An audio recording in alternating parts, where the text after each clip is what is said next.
महाभारत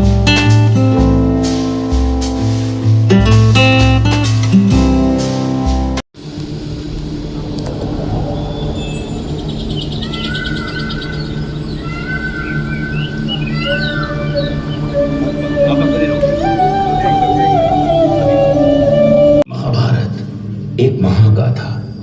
भगवान और उनके महान छल, कपट, षड्यंत्र, संघर्ष, अद्भुत शिक्षा और भक्ति का अद्वितीय संगम है।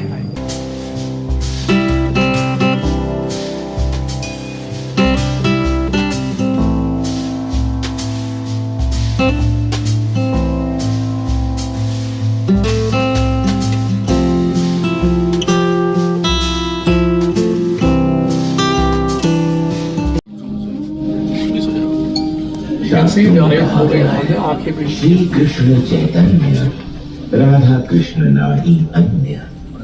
अर्थात श्री चैतन्य महाप्रभु स्वयं राधा कृष्ण का युगल स्वरूप है।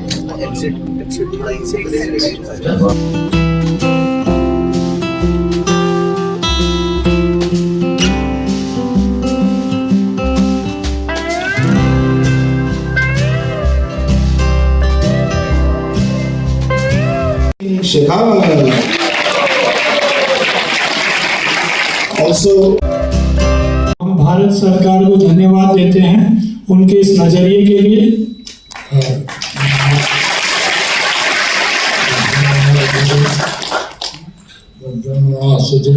तो उनकी जो उदार जो हृदय है उसके लिए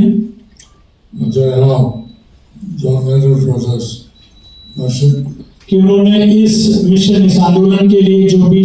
आभार, जो भी दान दिया है।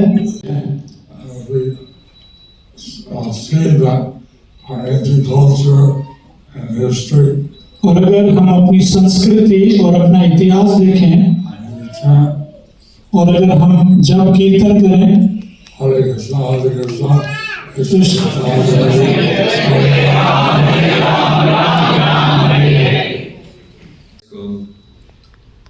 colleagues, ambassadors and diplomats, it's a real honor to be here as the ambassador of Belgium. Indeed, we have long-standing relations with India. We're one of the first countries at the time in 1947, September, to recognize India, and since then we have developed Minister of Tourism and Culture, Government of India. He's been spearheading this movement of promoting India's rich cultural heritage and spiritual legacy, and particularly so strengthening tourism infrastructure and enhancing visitor experience.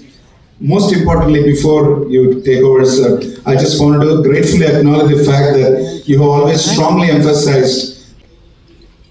लगभग 13,500 square feet में रचा गया ये संसार हमारी शाश्वत सांस्कृतिक धरोहर को आधुनिक माध्यम से नई पीढ़ी तक ले जाने का एक सशक्त माध्यम बन करके एक दूरदर्शी प्रयास के रूप में उभरा है। क्योंकि वर्तमान पीढ़ी को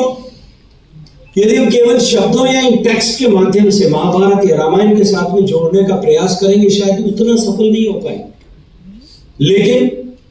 यदि उसको इस तकनीकी के से रचे गए संसार के माध्यम से रामायण, भागवत और गीता और महाभारत, इन चारों भारत के महाग्रंथों का, महाकाव्यों का, यदि इन ग्रंथों का सार यदि उसे इस दृश्य श्रव्य ऑडियो विजुअल माध्यम से दिखाया जाता है, तो निश्चित रूप से उसके मन में एक अद्भुत प्रेरणा का सृजन उसके माध्यम से हो सकता है। वैसे भी यदि हम केवल पढ़ते तो पढ़ने के समय में हमारी केवल 2 इंद्रियां इंगेज होती। यदि अगर हम उसको सुनना, पढ़ना और देखना अगर हम एक साथ में करते हैं तो लगभग हमारी सभी इंद्रियां एक साथ चैतन्य स्वरूप को प्राप्त करके उसको ग्रहण करने के लिए उद्दीप्त प्रदीप्त होती। इसलिए ऐसे रचना निश्चित रूप से आने वाली पीढ़ी को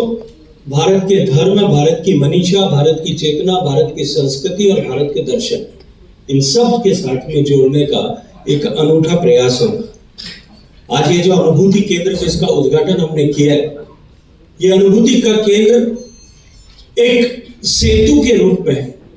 एक ऐसे ब्रिज के रूप में है जो हमारी स्मृतियों को अर्थ से, हमारे शास्त्रों को समाज से और उसी के साथ साथ में हमारी परंपराओं को वर्तमान के साथ में जोड़ने का एक अद्भुत अनूठा प्रयास है।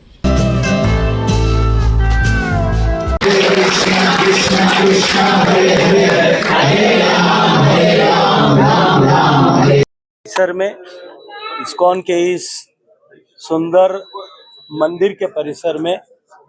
दिल्ली और देश के इतिहास में एक स्वर्णिम पृष्ठ जोड़ रहा है। जब इस्कॉन के इस मंदिर में भारत सरकार के सहयोग से तकनीकी के द्वारा बनाई गई एक रचना का उद्घाटन किया गया है, जिसे रस अमृत का सागर ऐसी संज्ञा दी गई, जहां multi dimensional technology, holographic images और लाइट एंड साउंड इन सब के सुंदर समायोजन के साथ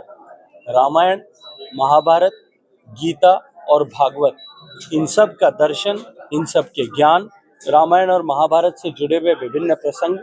कृष्ण की लीलाएं और राम की मर्यादा, इन सब का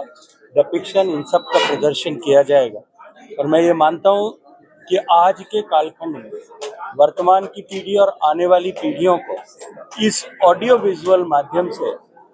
भारत के दर्शन और भारत के इन महान ग्रंथों के साथ में जोड़ने का एक अनूठा प्रयास इसके माध्यम से हुआ है। और इसी कर मैंने कहा कि आज का दिन निश्चित रूप से ऐतिहासिक है और ये प्रयास माननीय प्रधानमंत्री जी की प्रेरणा की हम विरासत का संरक्षण करते हुए अपनी संस्कृति के गौरव के बोध के साथ में देश की आने वाली पीढ़ियों को जोड़ते हुए वर्तमान पीढ़ी के